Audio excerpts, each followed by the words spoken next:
Amelia Brooks ist eine junge Tierärztin und Rangerin, die in einer kleinen Stadt am Rande des riesigen Krüger-Wildreservats lebt. Sie betreut täglich die Veterinärstation der Rangerstation, in der behandlungsbedürftige Wildtiere aufgenommen werden.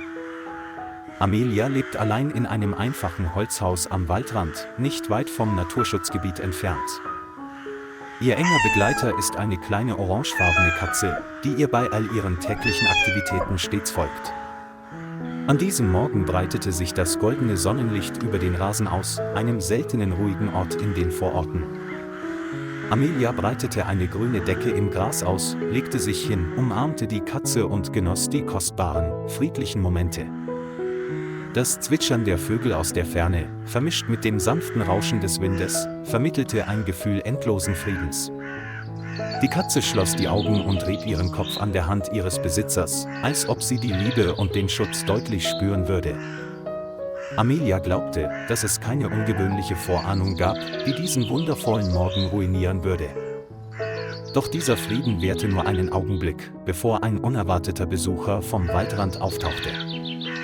Aus den entfernten Bäumen trat eine dünne Leopardin hervor, ihr Gang war langsam, ihre Augen müde und traurig. Es handelte sich um das Tier, das die Ranger des Krüger-Wildreservats verfolgt hatten, das aber seit Monaten vermisst wurde. Sein Körper war abgemagert, sein Bauch eingefallen und bei jedem Schritt fehlte ihm die Vitalität, was darauf hindeutete, dass er unter anhaltendem Hunger und Durst gelitten hatte. Es bewegte sich langsam in Richtung des Rasens, wo Amelia mit einer kleinen orangefarbenen Katze auf einer grünen Decke lag. Amelia stand immer noch mit dem Rücken zum Leoparden und war sich der nahenden Gefahr überhaupt nicht bewusst. Die orangefarbene Katze schrie plötzlich kläglich und wand sich in ihren Armen, woraufhin Amelia unwillkürlich überrascht den Kopf hob. Vor ihr, nur wenige Meter entfernt, stand ein ausgewachsener Leopard mit eindringlichen, durchdringenden Augen. Amelias Herz hörte auf zu schlagen, sie setzte sich zitternd auf und drückte das Kätzchen fest an ihre Brust. Sie wagte es nicht, leichtsinnig zu handeln, denn ihr Berufsinstinkt sagte ihr, wilde Tiere sind immer gefährlich und unberechenbar. Der Leopard griff jedoch nicht an, sondern ließ sich sanft im Gras nieder und stöhnte leise. Seine Augen richteten sich auf die orangefarbene Katze, nicht boshaft, sondern erfüllt von einer unerklärlichen Traurigkeit. In diesem Moment war Amelia sowohl verängstigt als auch verwirrt und konnte sich diese seltsame Handlung nicht sofort erklären. Aus Erfahrung ahnte sie, dass dieser Leopard offenbar nicht mit der Absicht gekommen war, zu töten oder zu jagen. Der Blick auf die Katze war nicht der eines Raubtiers, das seine Beute ansieht, sondern der einer Mutter, die nach ihrem Kind sucht. Sie war schockiert, als sie erkannte, dass in diesem Blick Verzweiflung und tiefer Schmerz lagen. Amelia holte tief Luft und versuchte, sich inmitten einer potenziell lebensbedrohlichen Situation zu beruhigen. Die orangefarbene Katze in ihrer Hand senkte allmählich ihre Stimme und knurrte nur noch leise, aber nicht mehr zu aggressiv. Amelia stand sanft auf, umarmte die Katze fest und ging langsam rückwärts zur Tür des Holzhauses dahinter.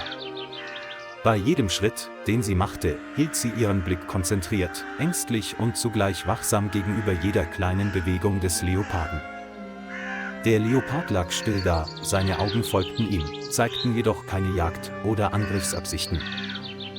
Nach und nach wurde ein sicherer Abstand geschaffen, Amelia öffnete vorsichtig die Tür und betrat schnell das Haus. Durch das Fenster sah sie, dass der Leopard immer noch dort lag, leise stöhnte und nicht wegging.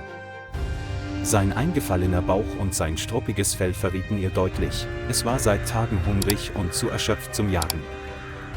Als Tierärztin erkannte sie darin keine Bedrohung, sondern einen stillen Hilferuf. Amelia eilte in die Küche, holte etwas frisches Fleisch aus dem Kühlschrank und stellte es vor die Tür. Der Leopard roch den Geruch, näherte sich, senkte den Kopf und fraß gierig, scheinbar ohne Kraft zum Knurren.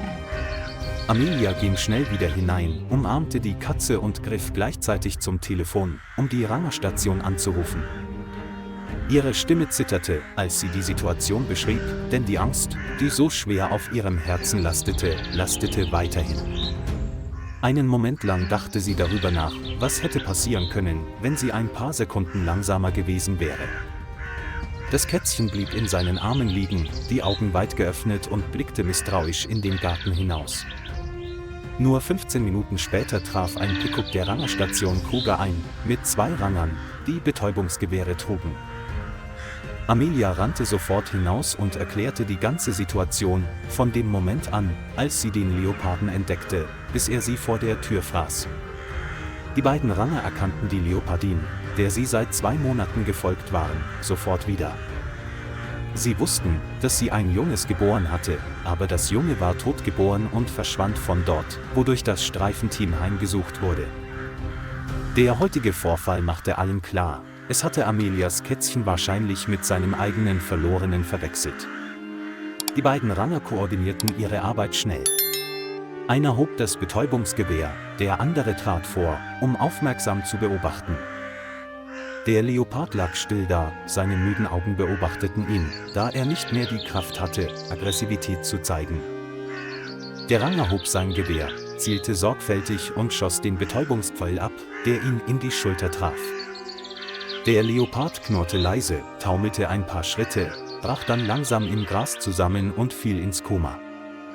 Amelia und 2 Ranger eilten herbei, um die Lage zu überprüfen. Ihre Herzen klopften vor Sorge. Sie atmeten erleichtert auf, als sie es unverletzt vorfanden, nur durch Hunger und Erschöpfung stark geschwächt. Sein struppiges Fell und sein abgemagerter Körper spiegelten die Einsamkeit, den Verlust und das Leid wider, das es ertragen hatte. Die 3 sahen sich an und konnten ihr Mitgefühl für das arme Geschöpf nicht verbergen. 2 Ranger legten es schnell auf eine Trage und verfrachteten es ins Auto, um es zur Rettungsstation zu bringen. Amelia zögerte nicht, nahm die Katze und kehrte mit ihnen zurück, ihr Herz schmerzte immer noch vor Kummer. In der Tierklinik der Krüger Station begannen Amelia und ein anderer Arzt, den Zustand des Leoparden genau zu untersuchen. Sie verabreichten ihm Nahrungsergänzungsmittel und intravenöse Flüssigkeiten und reinigten seinen Körper, um sicherzustellen, dass er sich grundlegend erholte, bevor er in den halbwilden Käfig entlassen wurde. Der Leopard wurde in einem großen, sicher eingezäunten, halbwilden Gebiet untergebracht, um eine genaue Überwachung zu ermöglichen. Jeden Tag brachte Amelia frisches Fleisch und Wasser, beobachtete es beim Fressen und Trinken und notierte jede kleine Veränderung. Zuerst war es misstrauisch, seine Augen waren noch voller Zweifel, aber das wilde Brüllen war verschwunden. Mit jedem Tag sah es Amelia mit sanfteren Augen an, als verstünde es, dass sie ihm half. Sein Körper erholte sich rasch, sein Fell wurde allmählich glänzend und seine Augen gewannen ihre Vitalität zurück. Amelia stand stundenlang vor dem Käfig und beobachtete schweigend, ihr Herz war von einer Mischung aus Mitleid und Zuneigung erfüllt.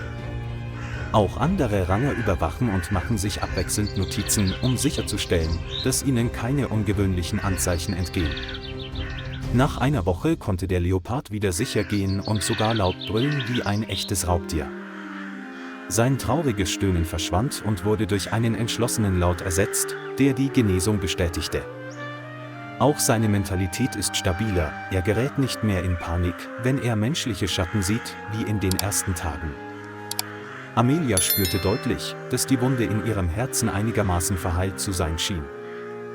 Das gesamte Rangerteam war sich einig, es war an der Zeit, es in die Wildnis zurückzubringen, wo es wirklich hingehört. Amelia packte für die besondere Reise, ihr Herz war voller Sorge und Stolz angesichts der Reise. Der Leopard wurde in einen speziellen Eisenkäfig gesetzt und mit einem Kleinlaster über eine staubige Schotterstraße tief in das Reservat transportiert. Als sie die weiten Graslandschaften des Krüger Nationalparks erreichten, hielten alle an und bereiteten sich auf das Ritual vor, das Tier wieder in die Wildnis zu entlassen. Die eiserne Käfigtür wurde langsam geöffnet, die Stille verlieh dem Moment eine feierliche Note. Der Leopard trat langsam heraus und atmete tief die vertraute freie Luft der weiten Graslandschaft ein. Es stand einige Sekunden still und drehte sich dann um Amelia und die Ranger anzusehen, die ihm folgten. In seinen Augen spürte Amelia eine Mischung aus Dankbarkeit und unbeschreiblichem Bedauern. Sie lächelte und nickte leicht, als wolle sie eine Botschaft senden: sei stark und lebe weiter. Der Leopard stieß ein leises Knurren aus und stürmte dann mit kräftigen Schritten in das endlose Grasland. Seine Gestalt verschwand allmählich im Gelb des trockenen Grases und vermischte sich mit dem Geräusch des Windes und des Sonnenlichts. Amelia und die Ranger standen regungslos da, voller Emotionen, denn sie wussten, dass sie gerade Zeugen einer Auferstehung geworden waren.